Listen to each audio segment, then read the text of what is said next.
নন্দীগ্রামের ভাঙাবেড়া ব্রিজের ওপর এই মুহূর্তে দাঁড়িয়ে রয়েছি আমি এবং আমার সঙ্গে রয়েছেন তমলুক লোকসভা কেন্দ্রে তৃণমূল কংগ্রেসের প্রার্থী দেবাংশু ভট্টাচার্য। দেবাংশু, এই সেই ঐতিহাসিক জায়গা যেখানে 14ই মার্চের ঘটনা ঘটেছিল। আপনি আজকে এই নন্দীগ্রামকে ছুঁয়ে, শহীদ দিবসকে ছুঁয়েই আপনার প্রচার শুরু করলেন। দেখুন, এই নন্দীগ্রাম বাংলার রাজনীতিতে একটা মাইল ফলকের মতো, শুধু তো একটা ভৌগোলিক জায়গা নয়। তৃণমূল কংগ্রেস জমি উচ্ছেদ বিরোধী আন্দোলন, অধিগ্রহণ বিরোধী আন্দোলনকে কেন্দ্র করে এখান থেকেই অক্সিজেন নিয়ে মমতা বন্দ্যোপাধ্যায়ের পাওয়ারে। আবার অদ্ভুত একটা জিনিস দেখুন যে এখানেই মমতা বন্দ্যোপাধ্যায়কে 2021 সালে হারতে হয়েছে। সেই বিতর্কিত হারটিকে নিয়ে আপনারা আদালতে আছেন, কিন্তু ম্যাটার অফ ফ্যাক্ট মুখ্যমন্ত্রী হেরেছেন। সেই নন্দীগ্রাম থেকে আপনি প্রচার শুরু করছেন তমলুক কেন্দ্রে, যেখানে হিন্দু মুসলিম বিভাজনেও হয়ে গেছে। এই মুহূর্তে কতটা হাওয়া ঘোরাতে পারবেন? দেখুন, হাওয়া অলরেডি ঘুরে গেছে অনেকটা, আমি এটুকু আপনাকে বলতে পারি। এবং আমি যদি খুব ভুল না হই, নন্দীগ্রামে এবার তৃণমূল কংগ্রেসকে লিড দেবে। কারণ এবার আর আমরা ওই লোডশেডিংয়ের গল্প করতে দেবো না, যেটা 2021-এ উনি করতে পেরেছিলেন। হয়তো আমাদেরই কোথাও দুর্বলতা ছিল, যে কারণে উনি করতে পেরেছিলেন। সেই গল্প আমরা এবার আর করতে দিচ্ছি না। আর এর আগে আপনার এর আগে প্রথম যেদিনকে এখানে এসেছিলাম সেটা নন্দীগ্রাম দিয়ে শুরু করেছিলাম। তারপরে তমলুকে বড়গভীমা মায়ের কাছে পুজো দিয়ে আজকে আবার নন্দীগ্রামে গোটা দিন জুড়ে নন্দীগ্রাম জুড়ে প্রোগ্রাম। হাওয়া অলরেডি ঘুরছে, আমি আপনাদের এইটুকু বলতে পারি। এবং মানুষ বিজেপির এই ভাঙাচোরার রাজনীতি, বিদ্বেষের রাজনীতি, এর বাইরে থেকে বেরিয়ে এসে উন্নয়নের রাজনীতিকে অ্যাকসেপ্ট করতে চাইছেন সর্বত্র। একেবারে লবণ সত্যাগ্রহ, তেভাগা, তারপরে জমি অধিগ্রহণ বিরোধী আন্দোলন নন্দীগ্রাম ছিল। কিন্তু ইদানিং যেটা দেখা যায়, মুসলিম পাড়ায় তৃণমূল বা অন্যান্য রাজনৈতিক দল, হিন্দু পাড়ায় বিজেপি আধিপত্য, এই জায়গাটাকে কি নড়াতে পারবেন, সরাতে পারবেন, হাওয়াটাকে ঘোরাতে পারবেন? দেখুন, মমতা বন্দ্যোপাধ্যায় যদি আমি লোডশেডিংটা বাদও দিই, প্রায় 45% ভোট পেয়েছিলেন নন্দীগ্রাম থেকে। আর আমি যদি খুব ভুল না হই, তাহলে 27% মতো মুসলিম ভোট আছে এখানে। তো এটা ছাড়া যে বাকি ভোটটা মমতা বন্দ্যোপাধ্যায় পেয়েছিলেন, সেটা কিন্তু হিন্দু ভোট। ফলে যদি সত্যি সত্যি আড়াআড়ি বিভাজন হয়ে যায়, এত সংখ্যক হিন্দু তো মমতা বন্দ্যোপাধ্যায়কে ভোট দিতেন না। এবং 70%-র বেশি হিন্দু মেজরিটি থাকার নন্দীগ্রাম বিধানসভাতে মমতা বন্দ্যোপাধ্যায়ের মার্জিনটা মাত্র 1200-তে গিয়ে দাঁড়াতো না, 1900 ভোটে গিয়ে দাঁড়াতো না। তো সেই জায়গাটা থেকে আমি আপনাদের বলতে পারি, যেই পোলারাইজেশনের চেষ্টা তারা করছেন, একথা ঠিক, কিন্তু চেষ্টা করলেই যে সবসময় তাদেরকে সফল হতে দিতে হবে, এই তত্ত্বে আমরা কেউ বিশ্বাস করি না। আমরা বিজেপির সমস্ত চেষ্টা সত্ত্বেও এইটুকু বলতে পারি, আমরা গ্রাউন্ডে নেবে যেভাবে গত 3 বছর ধরে আমরা কাজ করেছি, নন্দীগ্রাম সহ আমাদের দলীয় নেতৃত্বরা গোটা পূর্ব মেদিনীপুর জেলা জুড়ে যেইটুকু যা পোলারাইজেশন তারা করতে পেরেছিলেন, আমরা ওই জাতের বদলে ভাতের কথা বলে মানুষকে সেখান থেকে সরিয়ে আনতে পেরেছি। দেবাংশু ভট্টাচার্য আজকে না প্রার্থী, কিন্তু এতদিন পর্যন্ত অন্যেরা মাঠে নামতেন খেলতে, আর দেবাংশু ভট্টাচার্যের সেই বিখ্যাত স্লোগান খেলা হবে খেলা হবে 21-এর আগে, সেই খেলা হবে স্লোগান একটা হাওয়া বদল করেছিল। এবারে দেবাংশু ভট্টাচার্য নিজেই মাঠে নেমেছেন খেলতে, স্লোগানের বদল হবে না, দেখুন, প্রথম কথা বলি, এবারের জন্য আমি নতুন করে কিছু স্লোগান লিখিনি। তবে খেলাটা এখনও কন্টিনিউয়েশন, এটা প্রসেস। কারণ হচ্ছে, ক্রিকেট খেলা তো আমরা খুব ভালোবাসি, ভারতে ক্রিকেট খেলাটা ভীষণ জনপ্রিয়। ক্রিকেটে দেখবেন প্রথমে ব্যাট করলে পরে বল করতে হয়। তো 2021-এ মমতা ব্যানার্জি অ্যান্ড আমরা ব্যাটিংয়ের জায়গায় ছিলাম, কারণ আমাদের নিজেদের উইকেটটা বাঁচাতে হতো 21-এ, তাই তো? বিজেপি বোলিং করেছিল, ফিল্ডিং করেছিল, তো মমতা ব্যানার্জি 215 নট আউট। এবার বিজেপি ব্যাট করতে নামছে, আমাদের ব্যাটিং হয়ে গেছে, আমরা বড় রানের টার্গেট দিয়ে দিয়েছি। বিজেপির রাজ্যের মাটিতে 18 প্লাস তমলুক কাঁথি 20টা উইকেট আছে। এবার আমাদের কাজ বোলিং করে, ভালো ফিল্ডিং করে, ওরা যে 6 চালাবে বলে যে ব্যাটগুলো ঘোরাচ্ছে সেগুলোতে ক্যাচ লোপা, এটা হচ্ছে আমাদের কাজ, আর ওদের উইকেটটা ফেলা। স্লোগান একই থাকছে, স্লোগান, হ্যাঁ, খেলা। আমি যখন রাস্তা দিয়ে তমলুকের মধ্যে দিয়ে যেখানেই যাচ্ছি, মায়েরা, কাকিমারা, দাদারা, যেখান থেকে দোকান থেকে আমাকে দেখতে পাচ্ছেন, প্রত্যেকে শুধু একটা কথা বলি আমায় ডাকছেন, খেলা হবে দাদা। সাধারণ মানুষই আমাকে এইটা অভ্যর্থনা জানাচ্ছে। ফলে সাধারণ মানুষ যেখানে কোনো স্লোগানকে অ্যাকসেপ্ট করে নিচ্ছেন, সেখানে আমি তাদের উপরে নতুন কিছু চাপিয়ে দিতে পারি না, অন্তত এই ইলেকশনে তো নয়। এবার একটা সিরিয়াস রাজনৈতিক প্রশ্নে আসি, যে তমলুক লোকসভা কেন্দ্রে আপনি লড়ছেন।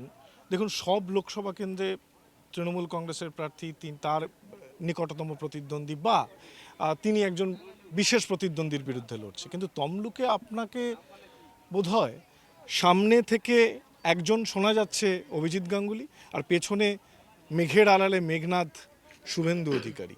এই যে শুভেন্দু এবং অভিজিৎ গাঙ্গুলি, দুই প্রার্থীর বিরুদ্ধে আপনার লড়াই, এটাকে কিভাবে দেখছেন? না, কোনোভাবেই দেখছি না, আমি এদেরকে বিশেষ গুরুত্বই দিচ্ছি না। গুরুত্ব দিচ্ছি না এই কারণে, দেখুন, অবশ্যই প্রতিপক্ষকে সমীহ করতে হয়, সেই সমীহটুকুনি আমার আছে। সেই সমীহ আমার যতটা শুভেন্দুবাবু বা অভিজিৎ গঙ্গোপাধ্যায়ের ওপর, ঠিক ততটাই সমীহ সিপিএমের যে ক্যান্ডিডেট হবেন তার প্রতিও আমার থাকবে। যদি এসইসিআইয়ের কেউ ক্যান্ডিডেট হয় ঠিক ততটাই সমীহ আমার থাকবে আমার প্রতিপক্ষ হিসাবে। বাট আমি কাউকে বাড়তি গুরুত্ব দিতে চাই না, বরং মনে করছি অভিজিৎ গঙ্গোপাধ্যায় প্রার্থী হিসাবে দুর্বল।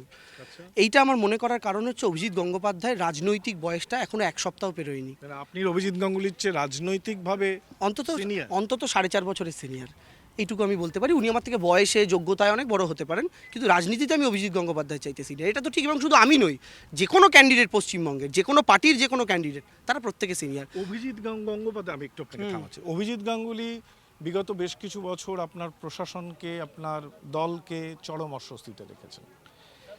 আমি শুনছিলাম ভাষণ, আপনি বলছিলেন যে অভিজিৎ গাঙ্গুলিকে ভোট দেবেন, উনি হঠাৎ করে রাজনীতিতে এসেছেন, কাল তো রাজনীতি ছেড়ে দিতে পারেন। কেন এমন কথা বলছেন? আপনি কি ভয় পাচ্ছেন অভিজিৎ গাঙ্গুলিকে? ভয় পাচ্ছি না, উনি ছেড়ে দিতে পারেন তো।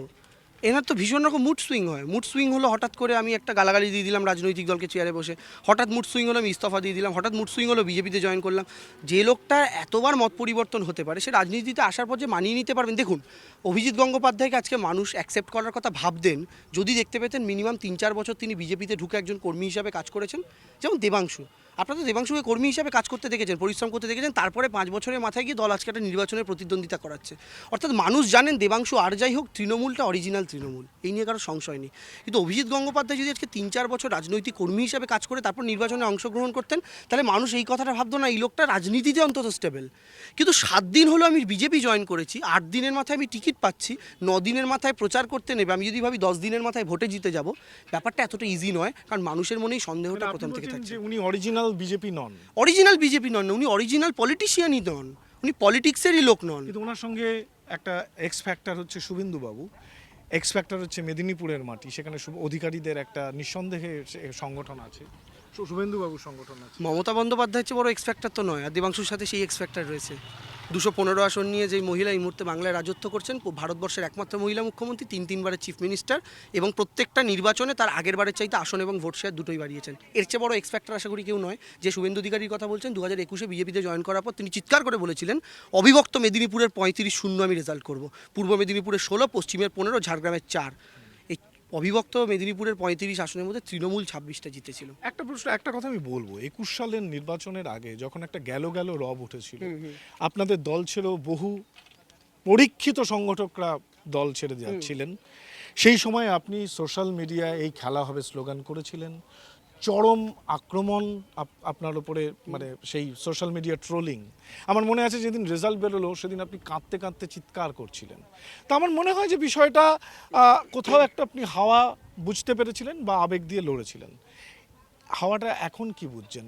ভোটটা তো নরেন্দ্র মোদীর, এই ভোটটা তো মমতা ব্যানার্জির নয়। এই জন্যই হাওয়াটা আরও বুঝতে পারছি। তৃণমূলের আসন পশ্চিমবঙ্গে 19-এর চেয়ে একটা হলেও বাড়বে, বিজেপির আসন 24-এ 19-এর চেয়ে একটা হলেও কমবে। আমরা কোথায় গিয়ে দাঁড়াবো, বিজেপি কোথায় নেমে দাঁড়াবে, সেই অঙ্কটা আমি আজকে আপনাকে বলতে পারবো না, যেহেতু প্রচারের সবে শুরু।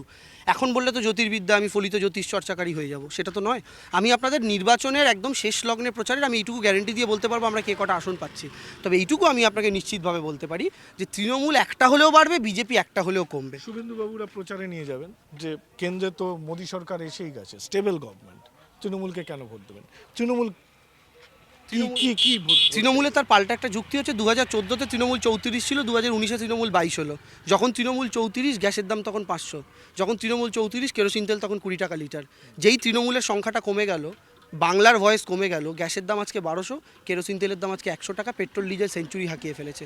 অর্থাৎ তৃণমূল কংগ্রেস সবচেয়ে এফেক্টিভ প্রতিবাদী রাজনৈতিক দল। সেই রাজনৈতিক দলের ভয়েস যখনই লোকসভায় কমেছে, তখনই বাংলার বরাদ্দ যখন কমেছে, তার সাথে সাথে মূল্যবৃদ্ধিও হয়েছে, কারণ চিৎকার করার লোক কমে গেছে। কেন্দ্রে যেই সরকার করুক না কেন, যদি বিরোধী সরকার আসে তাহলে তো মানুষের সোনায় সোহাগা বাংলার সরকারের, বাংলার দলের বিরাট গুরুত্বপূর্ণ ভূমিকা হবে, আমি আপনি এটা সবাই জানি।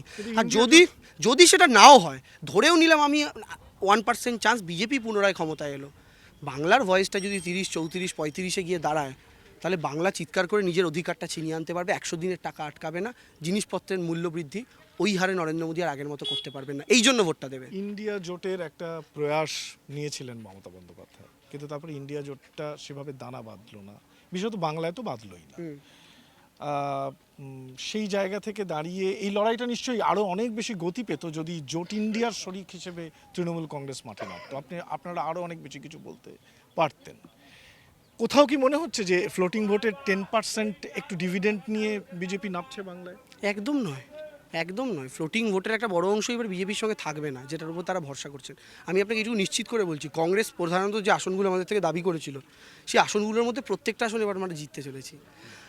মালদা দক্ষিণ, মালদা উত্তর বিজেপির থেকে আমরা ছিনিয়ে নেবো, মালদা দক্ষিণ কংগ্রেসের থেকে আমরা নিয়ে নেবো, এবং বহরমপুর নিয়ে আমি আপনাকে শুধু এইটুকু বলতে পারি, ক্যান্ডিডেট ইউসুফ পাঠান ঘোষিত হওয়ার পর অধীর চৌধুরীর আপনি ফেসিয়াল রিয়াকশন দেখুন, আপনারা সাংবাদিক, আপনারা খুব ভালো মতো বুঝতে পারছেন তার মুখ শুকিয়ে গিয়েছে। আপনি রাজ্য রাজনীতির গুরুত্বপূর্ণ মুখপাত্র, আপনি অধীর রঞ্জন চৌধুরীর প্রসঙ্গ তুললেন।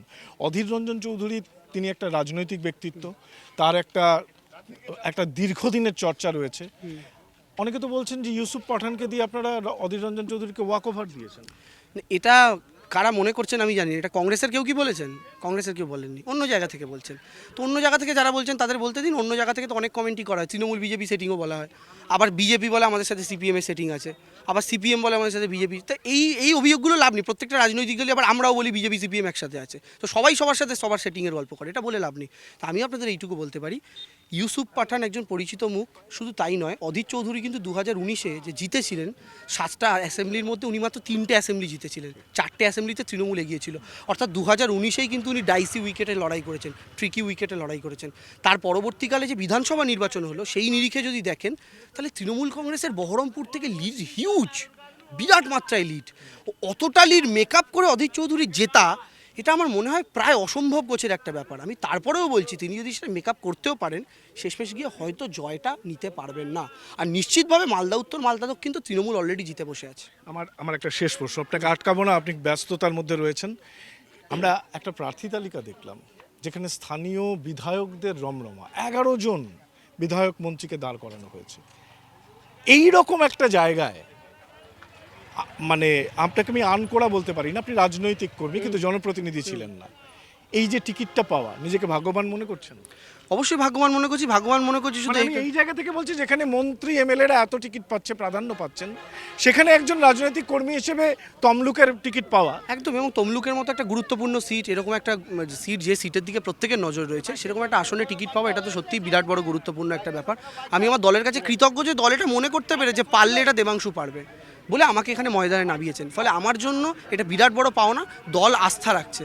আপনার মা যদি আপনার উপরে আস্থা রাখে, বাকি আর 5টা ভাইয়ের তুলনায় আপনার ওপর যদি আস্থাটা বেশি রাখে, আপনি যে কোনোভাবেই হোক একটু গর্বিত সন্তান ফিল করবেন যে মা আমাকে আস্থা রেখেছে। সেরকমভাবেই মমতা বন্দ্যোপাধ্যায়, অভিষেক বন্দ্যোপাধ্যায় যে আস্থাটা রেখেছেন, সেই আস্থার বিষয় আমি গর্বিত, আমি তাদের কাছে কৃতজ্ঞ।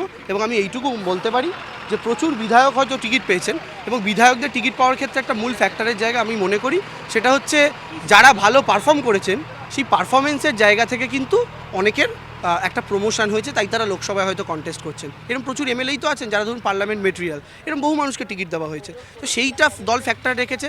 দেখুন এবারে আপনি দেখবেন একটা ওয়েল ব্যালেন্সড একটা টিকিট তৃণমূল কংগ্রেসে হয়েছে, নবীন প্রবীণ দ্বন্দ্বের একটা সমন্বয়, নবীন প্রবীণ রয়েছেন। আপনি যদি দেখেন অভিজ্ঞতার নিরিখেও আপনি দেখবেন, একদিকে যেমন প্রাক্তন আপনার আইএস আইপিএস অফিসার রয়েছেন, তারই সঙ্গে পিওর পলিটিশিয়ান রয়েছে, তারই সঙ্গে খেলার জগতের মানুষও রয়েছে, তার সঙ্গে অভিনয়ের জগতের মানুষও রয়েছেন, আবার অভিনয়ের জগৎ থেকে রাজনীতিতে এসে পটু হয়ে যাওয়া মানুষজন রয়েছেন।